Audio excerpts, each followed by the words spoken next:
എന്തായാലും നമുക്ക് മറ്റൊരു പ്രശ്നത്തിലേക്ക് കൂടി രാധാകൃഷ്ണനാണ് ചാത്തന്നൂരിൽ നിന്നും. ശ്രീ രാധാകൃഷ്ണൻ, താങ്കൾക്ക് എന്ത് തോന്നുന്നു? ഇങ്ങനെ ഒരാളെ സസ്പെൻഡ് ചെയ്തു, ശരിയാണ്, മാതൃകാപരമായ നടപടി തന്നെയാണ്. അതിൽ ഒരു പാർട്ടിക്ക് ചെയ്യാൻ കഴിയുന്ന ഏറ്റവും ശക്തമായ നടപടികളിലൊന്നും ചെയ്തു. പക്ഷേ സസ്പെൻഡ് ചെയ്തു എന്നൊക്കെ പറയുമ്പോഴും കോൺഗ്രസിലെ ഒരു വിഭാഗം നേതാക്കൾ ഇപ്പോഴും രാഹുലിനൊപ്പമാണ്.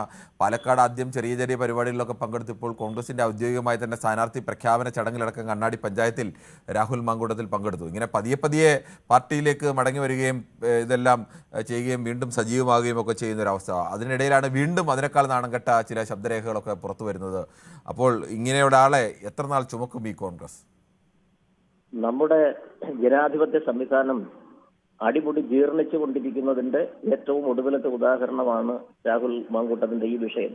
നോക്കൂ സുഹൃത്തെ, ഞാനൊരു കാര്യം ചോദിക്കട്ടെ. ഈ ലോകത്ത് നമുക്കെല്ലാം അമ്മമാരും സഹോദരിമാരുമുണ്ട്.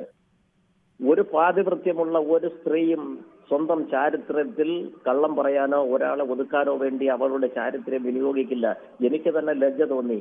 കുറച്ചു ദിവസം ഈ മാങ്കൂട്ടത്തിൽ ഒളിച്ചിരുന്നതിന് ശേഷം അവിടെ ഒരു പരിപാടിയിൽ താരപരിവേഷത്തോടെ രണ്ട് വശങ്ങളിലും സ്ത്രീകൾ, അവിടുത്തെ സ്ത്രീകളെ കുറിച്ച് ഓർത്ത് ഞാൻ ലജ്ജിക്കുകയാണ്. സ്ത്രീകൾ ഇറങ്ങി അന്ന് ഡിവൈഎഫ്ഐയുടെ സമരം പോലും, ആ പ്രതിരോധം പോലും അന്ന് പരാജയപ്പെടുന്ന ദയനീയ കാഴ്ച കണ്ടു. രണ്ട് ഭാഗങ്ങളിലും സ്ത്രീകൾ ഉൾപ്പെടെ കൈ കൊടുക്കുന്നു, തോളയിൽ കൈയിടുന്നു. അപ്പോഴൊക്കെ ഈ ചാരിത്രം നഷ്ടപ്പെട്ട ഈ പെൺകുട്ടിയുടെ ഹൃദയം നുറുങ്ങുകയായിരുന്നു. അവൾ ഇപ്പോഴാണ് ആർജവത്തോടെ ഇറങ്ങിയത്. ഇത് എനിക്ക് രാഷ്ട്രീയമുണ്ട്. ഞാൻ കോൺഗ്രസ്സുകാരനായ മാങ്കൂട്ടത്തിന് വേണ്ടി മാത്രമല്ല പറയുന്നത്. കമ്മ്യൂണിസ്റ്റുകാരനായാലും BJP-കാരനായാലും ഇതൊരു പാഠമാക്കണം. സാമൂഹ്യ വിരുദ്ധന്മാർ ഇപ്പോൾ പാർട്ടികളിൽ കൂടി വരികയാണ്. ഇപ്പൊ പഞ്ചായത്ത് തെരഞ്ഞെടുപ്പ് ആണല്ലോ. നമ്മൾ കാലങ്ങളായിട്ടുള്ള ചരിത്രം എടുത്തു നോക്കൂ. പാരമ്പര്യമായിട്ട് പാർട്ടിയിൽ നിന്ന് വരുന്ന, പാർട്ടിയെ സ്നേഹിക്കുന്ന, പാർട്ടിക്ക് വേണ്ടി അധ്വാനിക്കുന്ന ഒരുത്തനും ഒരു രാഷ്ട്രീയ പാർട്ടിക്ക് വേണ്ടിയും പേരുദോഷം ഉണ്ടാക്കിയിട്ടില്ല. ഈ രാഹുൽ മാങ്കൂട്ടത്തൊക്കെ എന്നാ വന്ന ഒരു മാങ്കൂട്ടത്തിലെന്നും പറഞ്ഞ് അറ്റത്തൊരു പേരും ചേർത്തുകൊണ്ടിഞ്ഞ് വരുമ്പോഴത്തേക്കിന് എല്ലാ പാർട്ടിക്കാരും ഇല്ല സരിന് അവിടെ CPM സീറ്റ് കൊടുത്തണക്ക് എല്ലാവരെയും പിടിച്ചങ്ങ് സ്ഥാനാർത്ഥിയാക്കും. പാർട്ടിക്ക് വേണ്ടി കഷ്ടപ്പെടുന്നവനും പാർട്ടിയുടെ അഭിമാനത്തിന് വേണ്ടി അവന്റെ എല്ലാ വിചാരങ്ങളും ഒതുക്കി ആത്മാഭിമാനത്തോടെ ജീവിക്കുന്ന പാർട്ടിക്കാർക്ക് വിലയില്ല. ഈ മൂന്ന് പാർട്ടിക്കാരും ചിന്തിച്ചോണം. ഇവിടുത്തെ പാർട്ടി അണികൾ അമർഷത്തിലാണ്. ഒരു സ്ഥാനം പേരും ചേർത്തുകൊണ്ട് ഓരോരുത്തന്മാർ വരും. പക്കാ ഫ്രാഡുകൾ പാർട്ടിയിൽ ചേക്കേറും. എല്ലാ പാർട്ടികളും വാതിൽ തുറന്നിട്ടേക്കിയ പഞ്ചായത്ത് ഇലക്ഷൻ ഉൾപ്പെടെ പാർട്ടിക്ക് വേണ്ടി കഷ്ടപ്പെടുന്നവന് യാതൊരു വിലയുമില്ല. ഇതല്ല, ഇതിനപ്പുറത്തെ സാമൂഹ്യ വിരുദ്ധന്മാർ പാർട്ടിയിൽ കടന്നു വരും.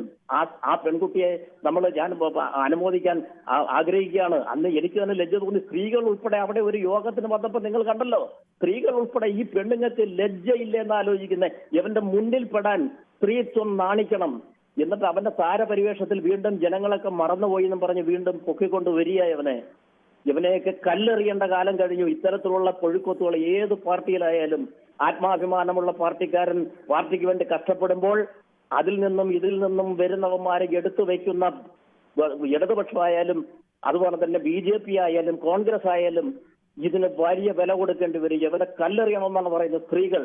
അവിടെ ഇവനെ അനുമോദിച്ച് കൈകൊടുത്ത സ്ത്രീകൾ സ്ത്രീത്വത്തിന് തന്നെ അഭിമാനമാണെന്ന് പറയാൻ ഞാൻ ആഗ്രഹിക്കുന്നു. വളരെ വേദനയോടെ പറയുകയാണ്. എനിക്ക് മറ്റൊന്നും ഈ വിഷയത്തിൽ പറയാനില്ല. കൈ കൊടുക്കാതിരിക്കും അവരുടേതായ കാര്യങ്ങളാണ്. നമുക്ക് അക്കാര്യത്തിലൊക്കെ നമുക്ക് നമ്മുടെ അഭിപ്രായം പറയാമെന്നതിനപ്പുറം ഓരോരുത്തരും ആ തരത്തിലായി കാണും. നമ്മൾക്ക് അവരെ കല്ലെറിയാനും മറ്റ് കാര്യങ്ങൾക്ക് കായികമായിട്ടല്ല നേരിടേണ്ടത്, നിയമപരമായി തന്നെയാണ് ഇത്തരം കാര്യങ്ങളൊക്കെ നേരിടേണ്ടത്. താങ്കളുടെ വികാരം കൊണ്ട് പറഞ്ഞാണ് എന്നതുകൂടി ഞാൻ മനസ്സിലാക്കുന്നു.